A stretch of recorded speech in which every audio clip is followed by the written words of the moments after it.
Emiliano Martinez, আর্জেন্টিনার goalkeeper. একটি বিশ্বকাপ ও দুটি কোপা আমেরিকা শিরোপা আর্জেন্টিনাকে জিতিয়েছেন এমিলিয়ানো মার্টিনেজ। এক সময়ে দলে সুযোগ না মিললেও তিনি এখন দলের প্রাণ ভোমরা। বিপদে আর্জেন্টিনার শেষ ভরসা, যার অসাধারণ নৈপুণ্যে 36 বছরের বিশ্বকাপ আক্ষেপ ঘুচিয়েছিল আর্জেন্টিনা।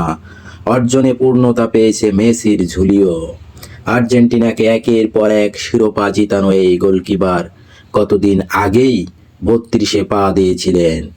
তাই অবসর নিয়ে না চাইলেও ভাবতে হচ্ছে তাকে। প্রশ্ন উঠেছে, কবে কখন থাকবেন এই আর্জেন্টিনান তারকা? যেই প্রশ্নের উত্তরে মার্টিনেজ আরও একটি বিশ্বকাপ জয়ের স্বপ্নের কথা। দুদিন আগেই ফিফার বর্ষসেরা গোলরক্ষকের পুরস্কার পেয়েছেন এমিলিয়ানো মার্টিনেজ। তাছাড়া 2022 সালের 18ই ডিসেম্বর আর্জেন্টিনা বিশ্বকাপ জেতেন।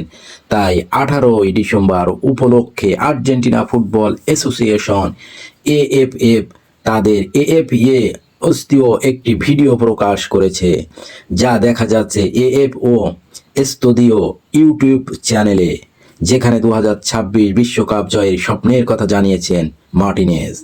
আর্জেন্টিনার বিশ্বকাপ জয়ী দলের কয়েকজন সতীর্থ Enzo Fernandez, Alexis Max, Allister Gonzalo Martinez ও লাউতারো মার্টিনেজ বলেছিলেন সর্বশেষ বিশ্বকাপ জয়ের স্মৃতিচারক, যেখানে নিজের অবসর নিয়ে কথা বলেন মার্টিনেজ বলেন, এমন কোন দল আছে যারা টানা দুবার বিশ্বকাপ জিতেছে? এরপর মার্টিনেজ বলেন 2026 বিশ্বকাপে আর্জেন্টিনার হয়ে তিনি সেটা করতে পারলে অবসর নেবেন। আমি অবসর নেব, প্রতিশ্রুতি দিচ্ছি। কাতারে বিশ্বকাপ ফাইনালে নির্ধারিত সময়ে 3-3 করে সমতায় থাক। একদম শেষ দিকে ফ্রান্সের কোলো মুয়ালির শট অবিশ্বাস্যভাবে লুকে দেন মার্টিনেজ বলেন, শপথ করে বলছি, আমি ওটার চেয়ে আরো ভালো সেভ করেছি।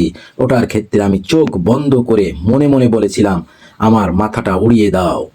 মার্টিনেজ এরপর ব্যাখ্যা করেন, আমি আড়াআড়িভাবে সামনে এসে দাঁড়াই, বলটা বাউন্স করায় আমি হাত বাড়াই, সাধারণত আমি হাত নামিয়েই রাখি। ক্রিকেট এবং ফুটবল খেলার রেকর্ডের নতুন নতুন আপডেট পেতে চ্যানেলটিতে সাবস্ক্রাইব করেন।